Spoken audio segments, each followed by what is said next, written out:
એટલે કહેવાનો ભાવ છે, તમે જે દિયો ને એમાં 100% દિયો, તમે જે ક્ષેત્રમાં હોય 100% તમે તમારું દઈ દો. અને આમે ભગવાનનો નિયમ છે, પેલા 100% લઈ લઈએ અને પછી 1000% તમને દઈ દઈએ. મારા વાલા, આ ઈશ્વરનો નિયમ છે, પેલા લઈ લઈએ અને પછી દઈ પણ દઈએ. લેવાનું કામ ઈશ્વરનું છે તો દેવાનું કામ ઈશ્વરનું જ છે. અને એ પણ યાદ રાખજો, શરૂઆતમાં જે ઘટના બને એ આપણા મગજમાં ન ઉતરે એટલે આપણે ઈશ્વરને દોષ દઈએ. જે ઘટના બને એ શરૂઆતમાં વ્યવહારમાં આપને એ ગમે જ નહીં, દુઃખદાયી લાગતી હોય, પણ અંતે અમુક કંઈક ભગવાન એમાં કંઈક તો એવું હિત ઈચ્છું જ હશે. આપની એ જોવાની દ્રષ્ટિ આપણી પાસે નથી. એક નાનકડું દ્રષ્ટાંત દઈ. એક ભાઈ એક ફાઇલ માટે, એક બિઝનેસ માટે અમેરિકાના સરકાર સાથે ડીલ કરી હતી અને ત્યાંના બિઝનેસ સ્થાપવા માટે એક ઇન્ડિયાનો કોઈ વ્યક્તિ હતો જેને 1 લાખ કરોડનો ફાયદો થવાનો હતો ડીલથી. 1 લાખ 10 વર્ષથી એની પાછળ મહેનત કરતો હતો અને અમેરિકાથી ફોન આવ્યો કે આ તારીખે તમે આવી જાજો. ઓલાએ તો તરત ટિકિટ લઈ લીધી ને રાજી થઈ ગયો અને 1 મહિનાથી આમ એમ થતું જલ્દી દિવસ આવે, જલ્દી દિવસ અમેરિકા જાઓ. અને સવારે 8 વાગે રાજકોટથી ફ્લાઇટ હતી.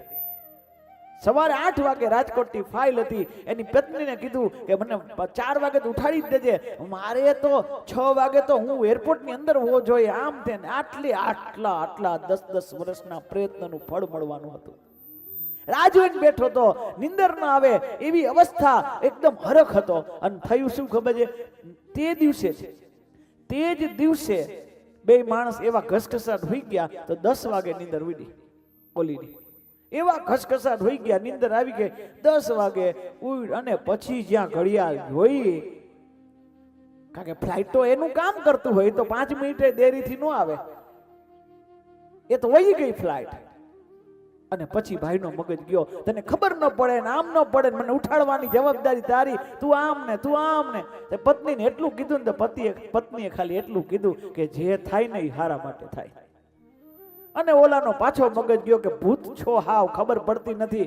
આટલા લાખ કરોડ એટલે શું કહેવાય? તારે કોઈ દી તારે નહીં, તારી પેઢીઓને કામ ન કરવું પડે એવી ડીલ હતી. હવે હું શું કરું? મારા હાથમાંથી વહી ગઈ ને આમ ને તેમ ને.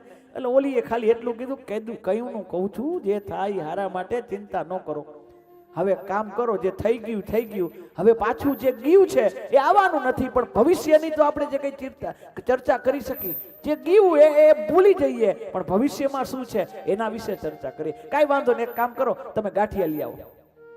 તમે ગાંઠિયા લઈ આવો, હું ભાખરી બનાવું, ચા ને ભાખરી સરસ મજાના આપણે ખાઈએ. અને પછી 2 જણા ખાવા બેઠા અને ઓલો રોવા માંડ્યો, રડતો તો. એને તો દુઃખ લાગતું હતું એમ, આટલું વયું ગયું, આટલું ગયું. એટલે પત્ની કે રડોમાં, ખાઈ લ્યો, અત્યારે ગાંઠિયા છે ખાઈ લ્યો, જે થાય ને એ હારા માટે થતું હોય, આટલો ભરોસો રાખો.